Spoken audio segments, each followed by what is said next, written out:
Okay, we ready?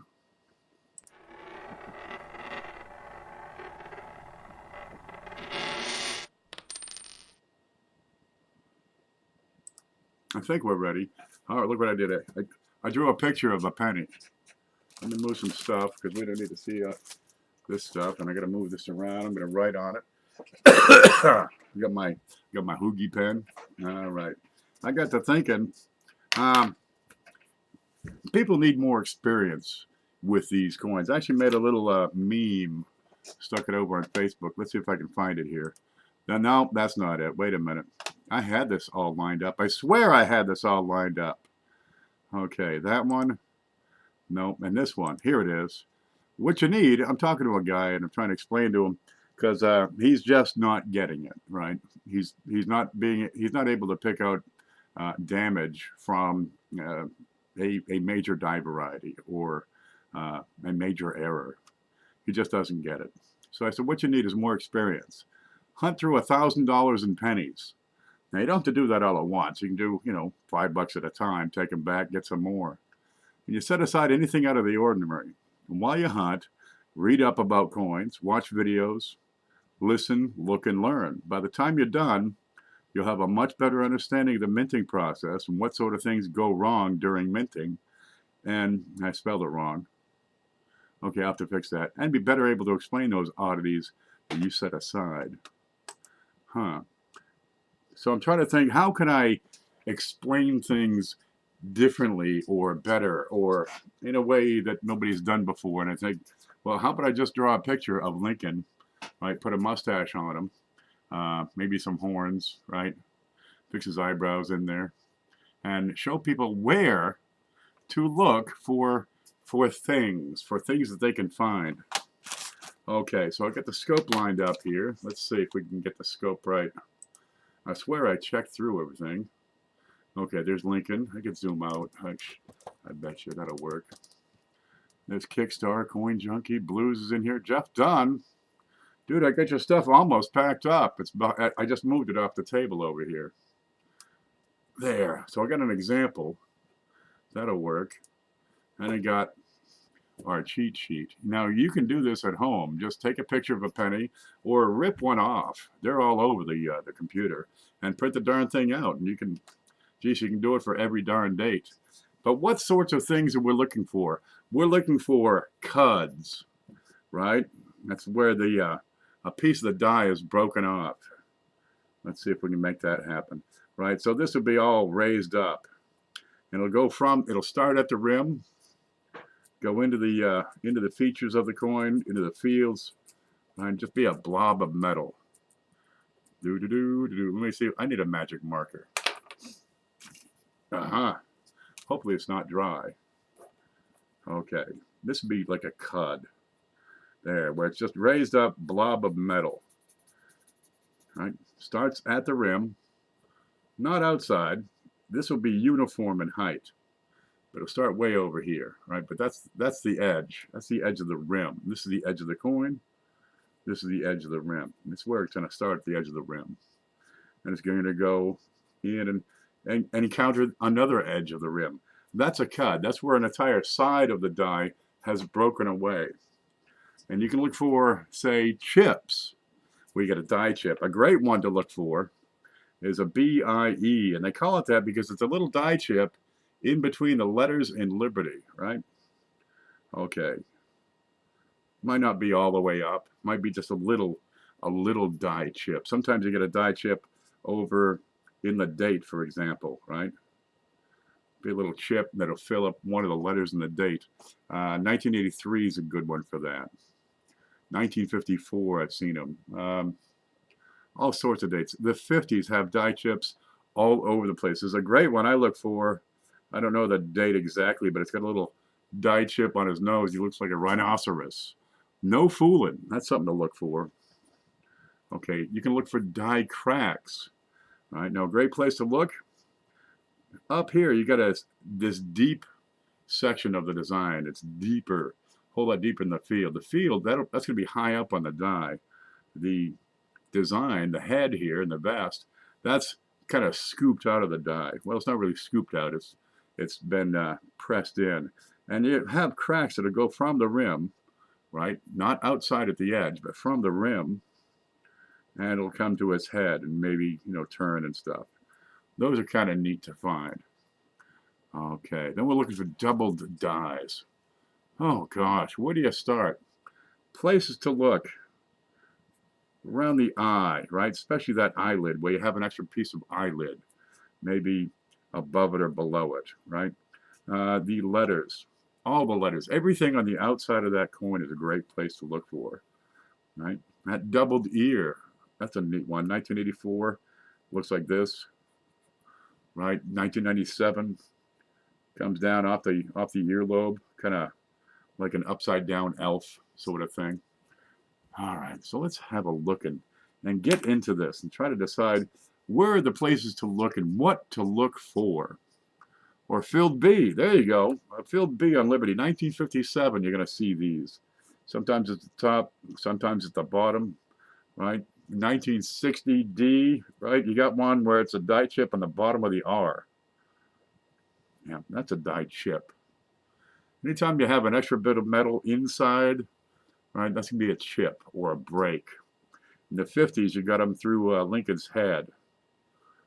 Be something like this. Or it's more of a retained die break. Kind of a neat thing.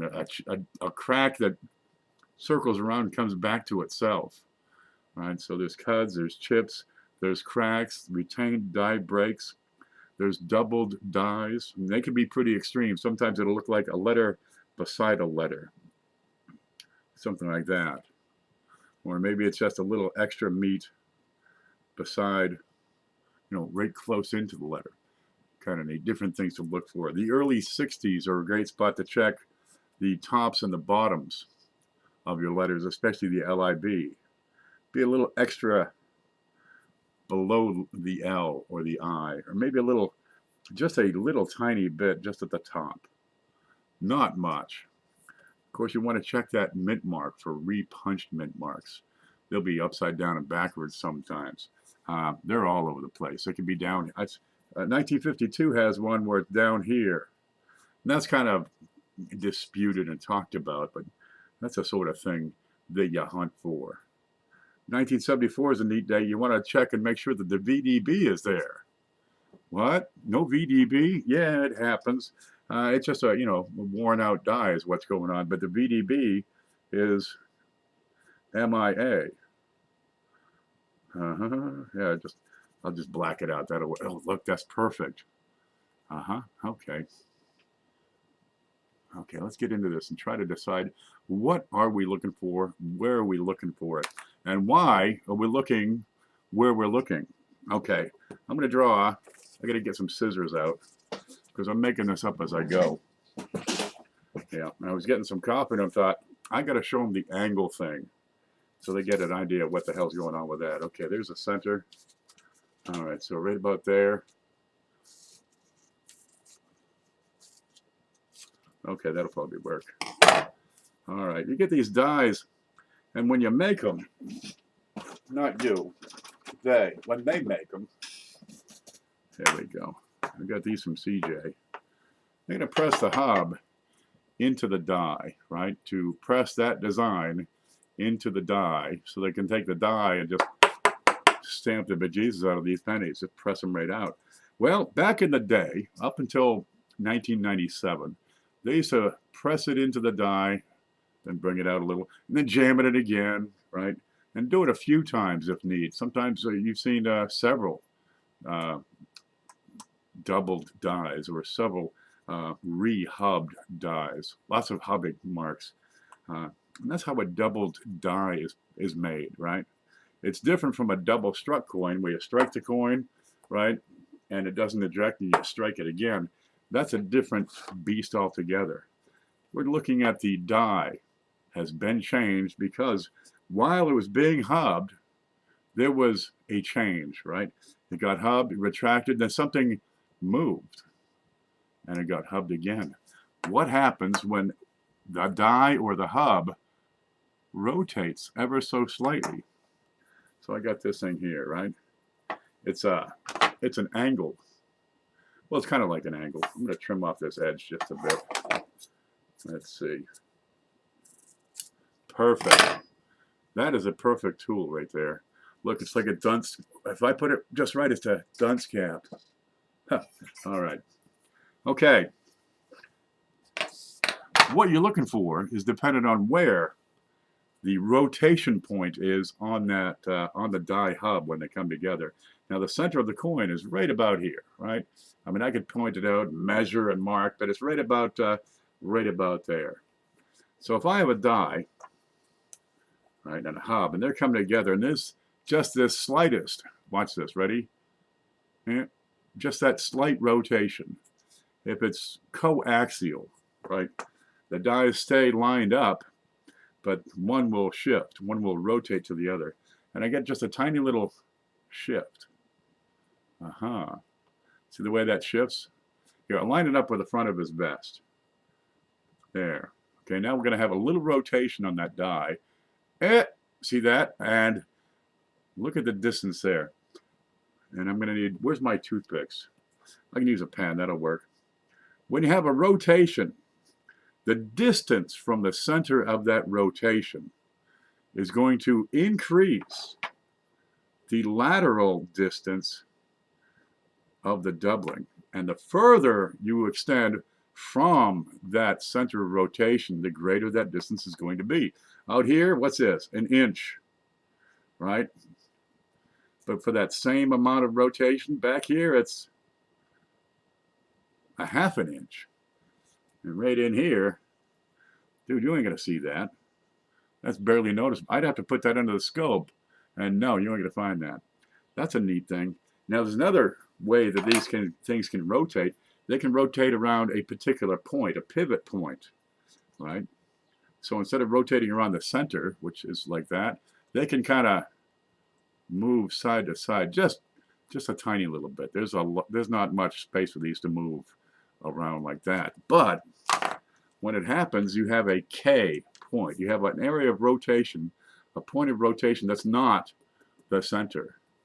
Let's say I'm going to need a bigger dunce cap for this one. Okay, right about there. All right. This is going to be hard. I really should have prepared my props beforehand. Yeah, there we go. Cut this side. It'll be good enough, I'm sure. This would work real easy because you guys aren't that bright. I'll give you more credit than that. Watch this. Let's say I rotated the die, but instead of rotating it on the center, let's say I rotate it from a point. Now, there's not that much give, right, for the die to rotate left or right based on a point. So the rotation isn't going to be much. But I've got double the distance over here. Instead of being from the center, if I'm rotating from a point near the rim, that little shift becomes noticeable way out here, way out here. Now over here where the pivot point is, there's almost no shift. So it's kind of neat. You'll see these double dies, and they'll be heavily doubled over here and moderately doubled over here and over here, but you see no evidence of it over here. That's because the angle of rotation increases with distance.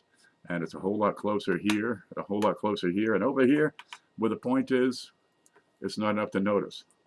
Watch this. I'll turn this a few degrees. Let me put a mark right here. You can see that mark? Okay, let me turn that. What's that? 15 degrees. Okay. There's the distance. Let me mark it again up here. And move it back.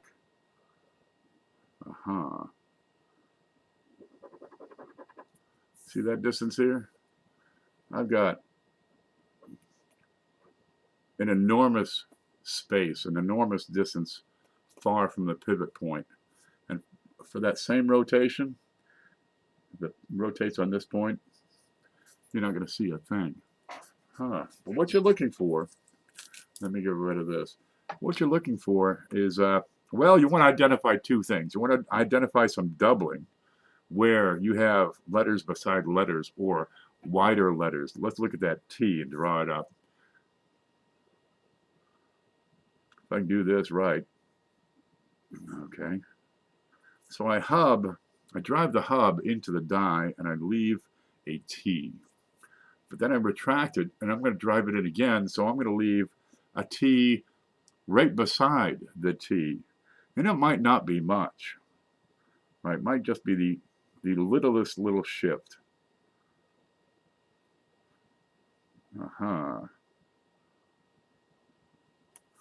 Right? Look at that. I've got little steps, perhaps, because there's a rotation, there's a shift in the letters, right?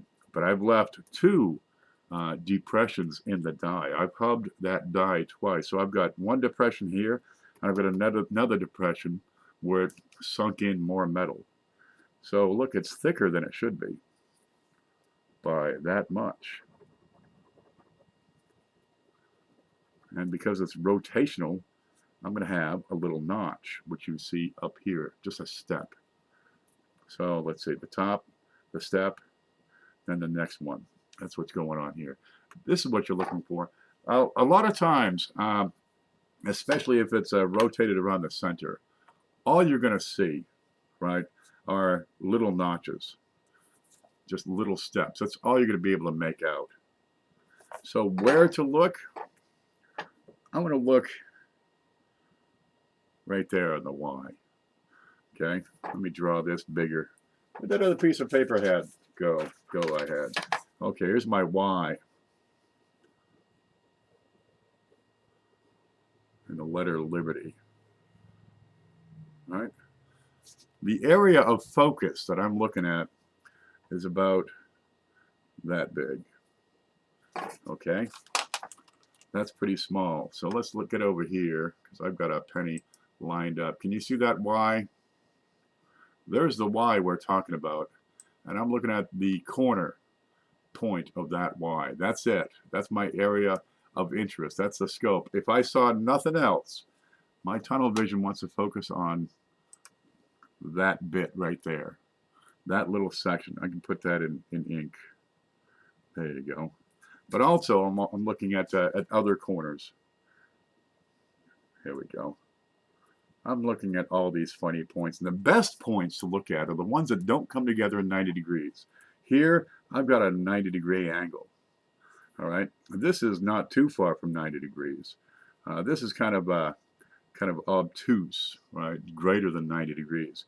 But here, I've got a nice sharp angle. Lots of letters have that. The S's on the back, right, where you have, let's see, S. Let me draw this right. Yeah, I can draw. S's have great points. Great places to identify these little anomalies. All right. Now, there was a change in the way the coins were made in 1997, right? Remember I telling you about that? They went from the multi-hubbing to the single squeeze. I've got a die here. This is an unprepared die. This is brand new, fresh. It's so fresh I had to slap it. Okay? Now that hub is going to come in there and they're going to put more pressure on this thing. They've got a case hardened system, so baby, they can drive that thing right in. All right, and they come in, and the first point it's going to hit is that center right here. That's the center of the coin. That's ground zero right there. Now, what happens sometimes, every now and again, and the guys who make the dies say that they hear a click, right, when this happens. The dies come in, but they're not exactly straight. One of them is a little bit cocked. So it comes in, now it's leaving an impression, and as the pressure builds, it reaches a point that die or hub gets straightened out, right? Because, I mean, you're building up a lot. I mean, push into a wall, just keep on pushing. At some point, you're going to break the wall. And this is what happens. It comes in, leaves an impression. It started to make an impression as it's being squeezed in that die. And when it straightens up, well, it shifts the contact points to where it's supposed to be. Instead of, hitting it here, it shifts, and now it's hitting at a different location. So you have some extra metal has been sunk in because you've started to leave an impression, such as an ear, and then it shifted and finished off the design correctly. So double ears are interesting, and you're looking for things that are close to the center of the coin. Let me see. Where's them quarters I had? I had some quarters, I swear it. Oh man, I've lost them. What's that? Nope. Where's that change bucket?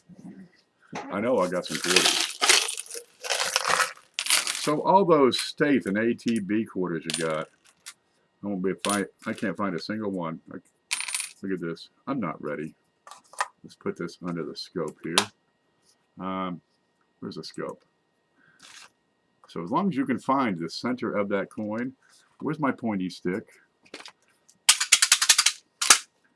No, I'm not ready, but I got everything close. And then I complain about the desk being covered with junk. I tell you. Okay, you're looking at the center of the coin. On George Washington, on the front of him, it's going to be right around his ear. Right? Especially under that ear. That's a fantastic place to look for double dies. On the back, on every one of these quarters, go for the center. Go right in, and you can gauge it pretty well. It's going to be right around his head. So somewhere in this general area is where I'd be looking for extra metal, perhaps on his arm. For example, no, that's a piece of lint. Okay, perhaps on the branches above his head, or the branches over here, or here's a great spot, in and around that scarf. You're probably going to notice it at the edges of the field, right? Deep into the design, it's big hubbed, and if it shifts, right, and starts to leave a mark and then shifts and then finishes the design press, it will probably obliterate whatever's in the devices. But where the fields are, that's the place to look. Now let me take you over here. Home. So these are called Class 9. It's very similar to the Class 8, but it can't be the same class because it's a different process. It's a single squeeze hubbing. So you're looking at around the center. There's your target, but it can be bigger, right? And it can be bigger still. And RTY on the Lincoln sensor are a great spot to look for it. And let's look at that Y again. Remember that? Here's that Y. Aha. What we're looking for is instead of a regular Y, let me draw a regular one. Yeah, this is looking beautiful. I can't tell the difference between that and the real thing. I'm looking for one that's been disfigured, misshapen. Perhaps it has slopes to it, right?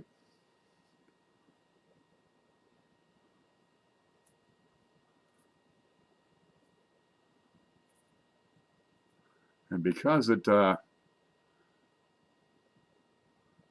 we go. And because of the angles involved, sometimes one of the arms will be big and fat compared to the other one. One will look regular, one's going to be big and fat. But these shapes on the edges, they're wrong. They don't make sense. They're sloped instead of straight. Aha. This thing is wider through the middle than it should be. Let's see. I got a way to measure that. Okay, there's my mark. Here's my pen. Yeah, I'm going to mark that right there. That's how wide it should be. But over here, aha, you see what's going on? I'm going to have to come down for that. I've got more room to leave a mark. This is wider over here than it is over there. All right, these are the sorts of things you can hunt for. And because of the modern striking die hubbing process, you're going to find these closer in the center. You won't find them out on the edges anymore. Okay, so RTY is a great place to look. Right in here, those letters. That ear is a wonderful place to look. So several have been found. But as you go back in time, before 1997, yeah, you can rotate that whole die. So you're looking at, well, distance being a key aspect. So your letters, right? LIB, in God we trust. Everything on the outside. Now you won't find a doubled mint mark as a result of a doubled die, right? Watch this. I'm going to make my die in the normal way, right? Just slam these together a few times, hub it, and I've made a double die, right?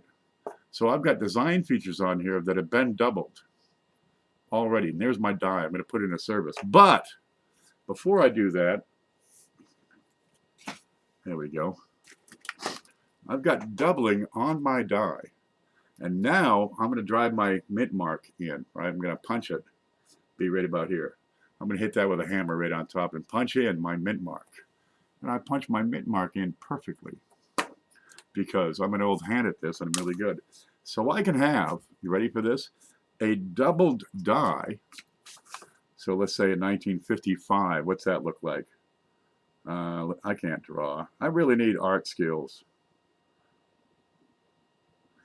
Yeah, here's a double die for a 1955. And it looks kind of like this. I don't know what it looks like, man. I just did a video on the, make that work. Okay, so I can have a doubling on the letters, but my mint mark is, you know, tight and right. Huh, doubled on the date, not doubled on the mint mark. There are a few exceptions, right? There are very few exceptions where they do have a double die, and the guy drives in his mint mark and says, that sucks, I'll do it again. But they are few and far between. As a general rule, right, if you see doubling on the date and on the mint mark, you're going to have a machine doubling every time, right? Look at this stuff. I got so much stuff on this desk, I don't know what to do. There we go. Blue sent the, look at that. That's my coin bus. Ta-da! Blues made that for me. Okay. So we're looking at stuff. You're going to find cracks in the high stress points, right? Look at this. I've got a lot of device in here, so I've got a lot of meat going into this area. My forces are outward from the highest, densest, heaviest, deepest part, which is going to be the shoulder. So I'm going outward from that shoulder. A lot of times that's where I'm going to find cracks, right? And where it's thin to the rim. I find them down here all the time, right? There's a neat thing. Where the letters are, sometimes you have cracks. Here's a neat one because this comes straight out from the center, and all your force generally goes out from the center. You'll get cracks through Liberty sometimes. Looks like it's been crossed out. Those are kind of neat to find. Some of these have been documented. There's probably I don't know, 24 different cracks through Liberty that have been documented. Cuds can appear anywhere on the coin. One often found location is down here below the bust because you do have that extra force driving the die outward. So this is a great place to hunt for cuds or rim-to-rim die cracks where it's not quite a cud, it's just the crack. But it starts at the rim, goes through whatever, comes back to the rim. I got a couple of these around here somewhere. There we go. Around the eyelid is a great spot to look for doubling, for extra eyelid. Usually below, sometimes above, but that's a fantastic spot because you have some rotation in that die. So here, I sink the die in and I start to make my eyelid. There's my eyelid. Right, but then I shift and then I put the eyelid in its correct spot. So I have some extra metal as a result. Coin is made, you know, correctly, except the design on the die is doubled. That's another wonderful spot. in general, the farther, before 1997, the farther you are from the center, the easier it is to pick up the doubling, right? You're looking for extra width. Where'd my thing go here? You're looking for extra width. You're looking for steps, right? Something like that. You're looking for separation lines.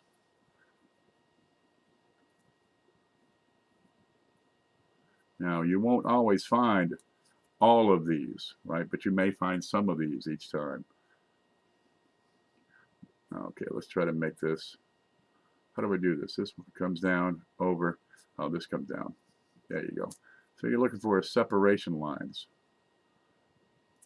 You're looking for notches. And you're looking for that extra width, where this is considerably wider. Now, once you're able to identify the places where to look on say, a penny, focus on one thing at a time. This is going to carry over to every other coin out there, right? They're all made the same way.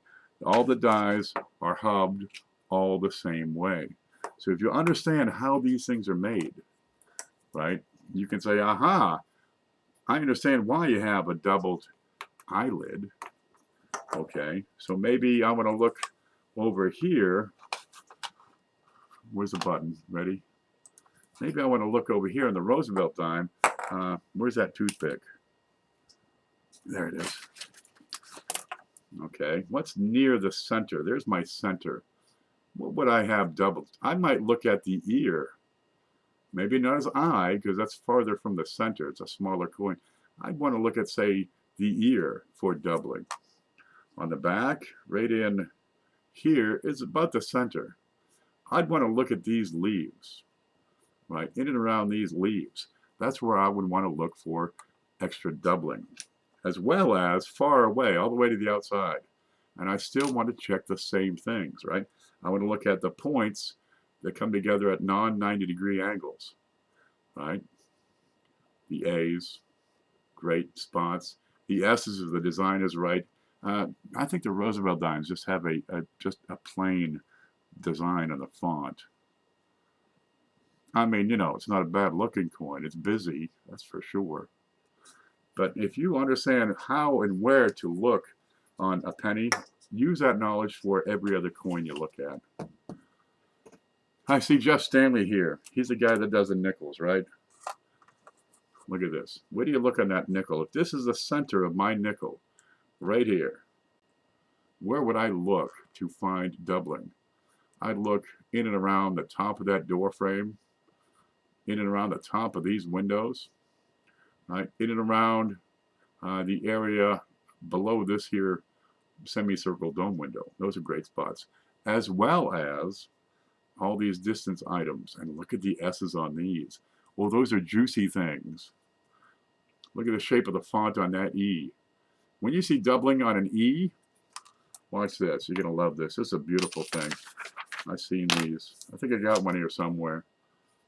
Okay, here's the E on them Jefferson nickels.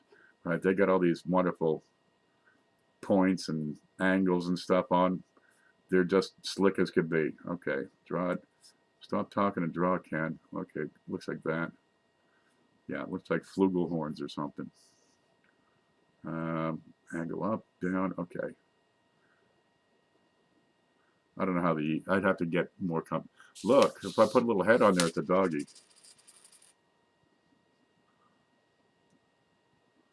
Ear. Okay, never mind that part. But if you have doubling on the letter E on a Jefferson nickel on the reverse, dude, it looks like something out of Dr. Seuss.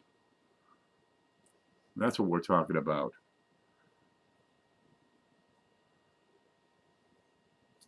Real slick. Okay, let's go back to that nickel. Screen, no, scope. Okay. So in and around here, great spot to look. But check these letters especially. Those E's are wonderful things to check out. The F, Again, the flugelhorn on the F.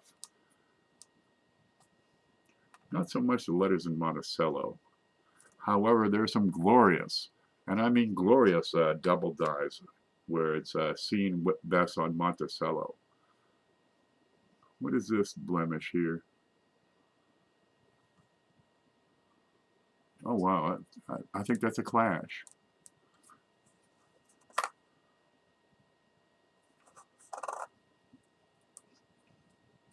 I may have missed this one. This is my spend it on at the gas station can.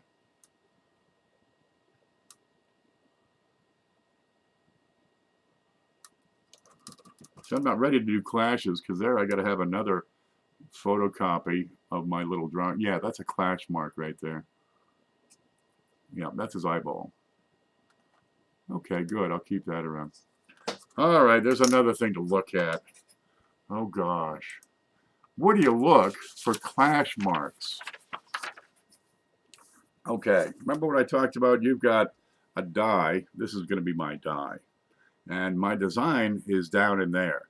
Up here, that's the face of my die. Right? So I stamp out my coin. The metal fills in here, and that's what makes his head. Over here, I've got my other die. That's the reverse die. And I've got a shield, or I've got Monticello or whatever. And these two dies come together, right? So only the highest points on the die, which is the lowest point on the coin, only those will meet. So if I'm looking for clash marks, I'm going to look at the highest points. That's going to be right here in the fields close to and around the big devices, right? All around that area. Such as, where'd that nickel go? I just had it. How can I, oh, I set it up here. So on that nickel we just saw, where would I look? I'm going to look at the edge of that big giant device, which is the Monticello. And that has impacted with the obverse die and left an imprint of this eyeball. Because on this side, that eyeball is close down to the field. Okay, good. Sunday just wasn't Sunday without CFA. No, it was a Sundayless Sunday. I'm going to write him a harshly worded letter about that. Oh, he's here. Good. Now I can really tell him what I think. Where were you, man? A Squatch festival? We'll be back next Sunday, Paula. I was camping, squatching in the mountains. Okay. All right. We'll let you go this time, but don't make me come out there. Okay. These are great places to look for clash marks in and around these low areas. Now, where you have high and low, such as on that nickel, right? Here you go. His eyeballs are low in on that device. They're down to the bottom. Lincoln's ear, it's low inside. It's one of the first things to polish off, right? Let's see. On the memorial, have we got one here? You'd think I'd have a memorial penny. Here's one. Okay, watch this. Scope. Okay, these bays, the spaces in between these columns, those are at the field. So those bays can leave wonderful looking impressions over here because that's field on field. So you'll get the bays will show up over here. They get little features to them. Looks like a battery. I can't draw, but it looks like a an energy. It looks like a AAA battery. Okay, because that's the top. That's a little work they have in there. Sometimes you'll see these, and they call it a jailbird clash mark on wheat pennies. Sometimes you'll see little swirls up here, which are the stalks. Maybe another one over here. A lot of times you'll see a mark right under the chin, right? That'll be part of 1 cent. You'll see horizontal lines, the top and bottom of the memorial, right in these spots. Right? Sometimes they come out this side. You got letters. I've seen letters all around here. Unum, U, N. They're upside down and backwards, of course. I would do an M this way. Something like that. Yeah, beautiful things. There's an O up here from of America. Sometimes that'll show up. You'll see, oh, well, let's see on the shield, a line here, a line here, a line here. You'll see one from his nose. That's the shield reverse. Look at this mess I've made. It made sense when it was clean. I got to do like 10 of these so I can do one at a time. If you ever find Squatch, Chad, tell him he owes me my child support. Oh, gosh. There's something wrong with everybody here, including me. I'm sure of it. That is the eye. It's a nice clash. Yeah, it's my first one, I think, in a while. I'll take it. All right. So once you're able to identify where the clash marks should occur, right, because of the highest and lowest points in the design, you can apply that to any coin. Quarters, right? The nickels with all his heads. Dimes. Where are we going to find a clash on a dime? Let's look at that one. And I'll put these side by side so we can have a better look. Okay, get this out of here, get this out of here, get that out of here. Okay. If this could focus, that'd be a delight. All right. Now we're going to turn this one upside down. Because remember, on your US coins, it's coin alignment, so the up on the back means it's down in the front. I'm going to have something like this. Now, it could be like a bookend. So if that bottom, here it is. Let's say the bottom of his neck. See that? That's where the design meets the field. Let's say the bottom of the neck would leave a mark over here. It would actually be sloped upward and right around this position. But that's where I would look for the bottom of his neck to clash. And I could follow this around and see the design. A lot of times I can see the design because it's not uncommon to find clashes on these. And I can tell you what should I find and where. Right? I should find perhaps a clash right up here at the front of his head. Maybe some leaves, right? A couple of points around his face. Maybe a couple of leaves over here behind his neck. No fooling. If you understand how these things happen, you can probably pick them out a whole lot easier. Now that's artwork. I'm going to get this framed. All right, we're going to put this on the wall behind me. I'm pretty excited about it. Now, you can print this up at home and take your own notes. When you find something, write it down where you saw it, what you saw, right? You saw a clash mark right here. Well, you know now to check every coin for a clash mark right there, or under his throat, or behind his head, or wheat lines up here. Or you know to check, oh, the eye in God. Make a little note, 1982, right? You got some great doubles here. If you see something over here, maybe a slope on the 1, you know, on a 2011, make your notes any way you like. Write the date right on there. You see a big cut over here, or better yet, how about this one? Take a picture of a coin. And so now you've got a 1983. You put together a whole book of the darn things, and everything you find in a 1983, you can record it right there. That's my 1983 CUD. Get out fancy colored pens. Wouldn't that be a job for the kids? Huh. CUDs. Clash marks. Chips, chips, chips. Die breaks. Rim-to-rim die cracks. Clash marks. Doubling. Doubling. Doubling. Doubling in the dates and letters. Some of these things are so strong you see it in the bow tie all along the front of the vest, and it gets stronger the further out you go, right?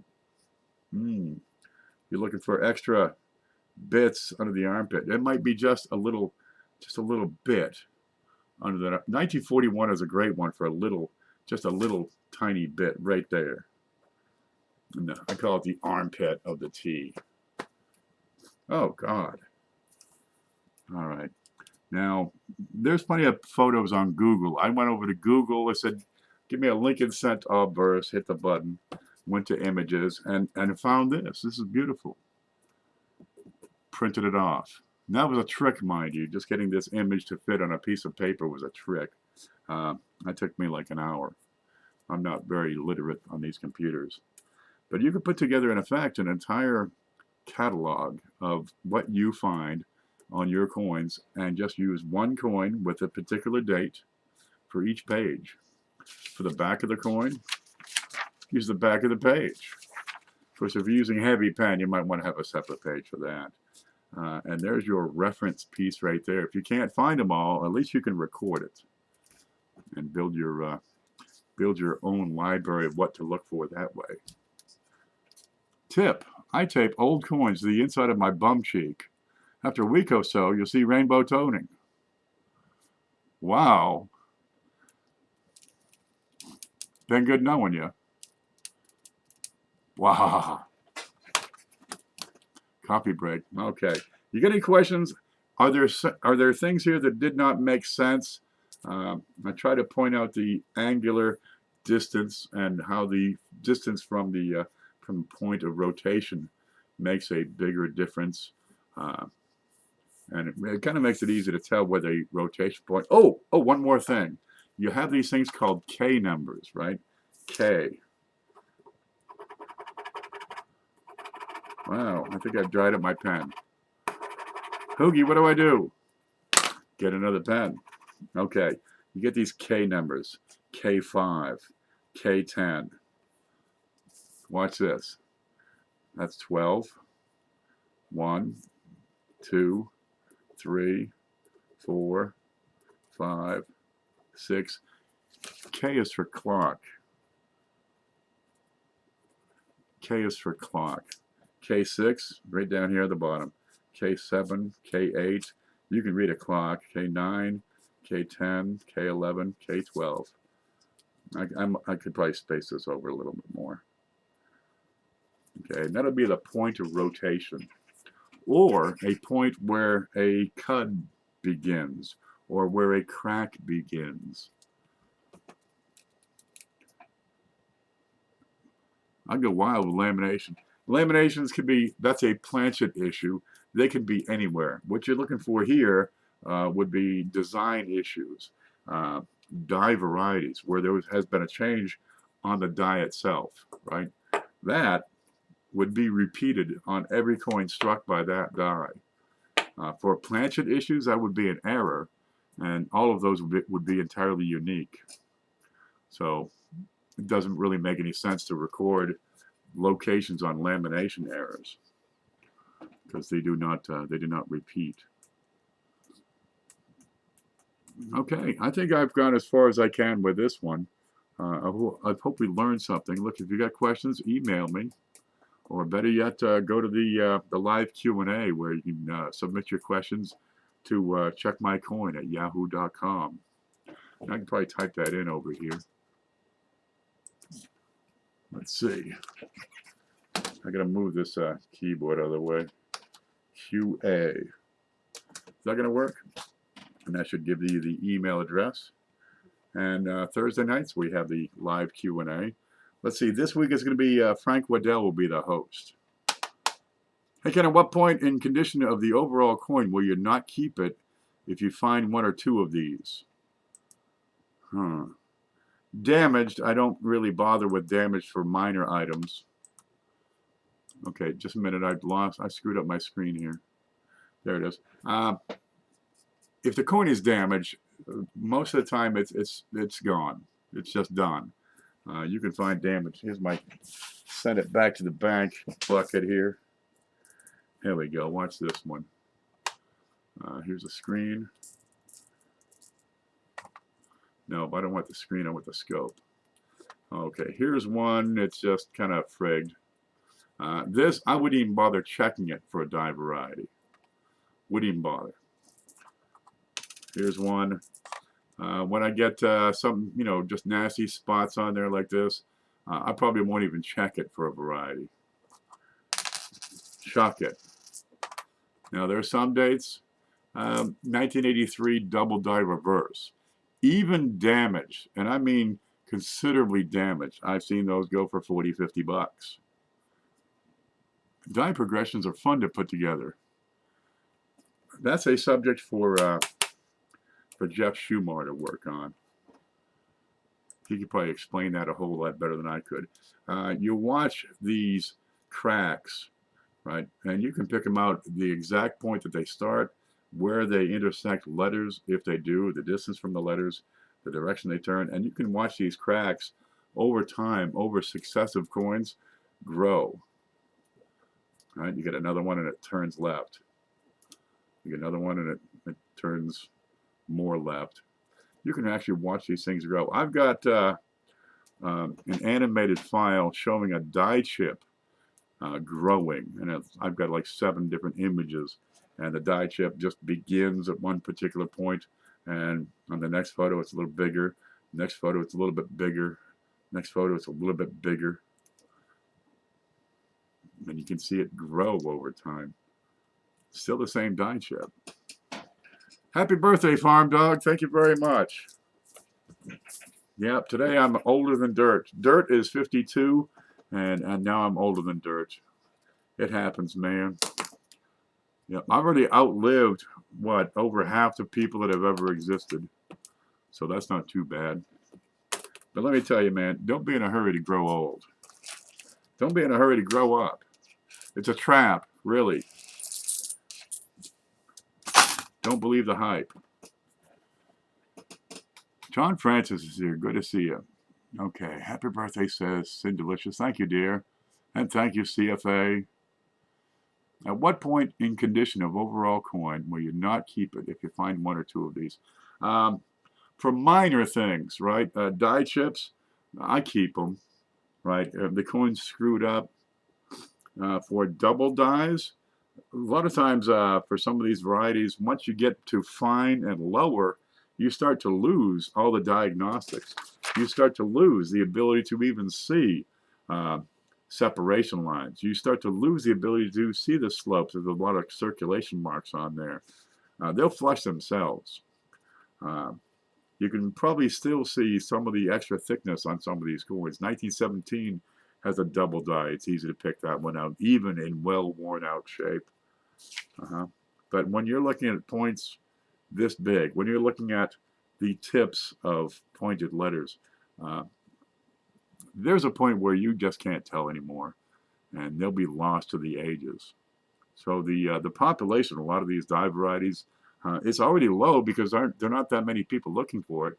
But over time, we're not going to find more eventually because they're just being worn out and lost. You missed it? Well, watch the whole damn thing again. Knowledge is the gift. Yeah.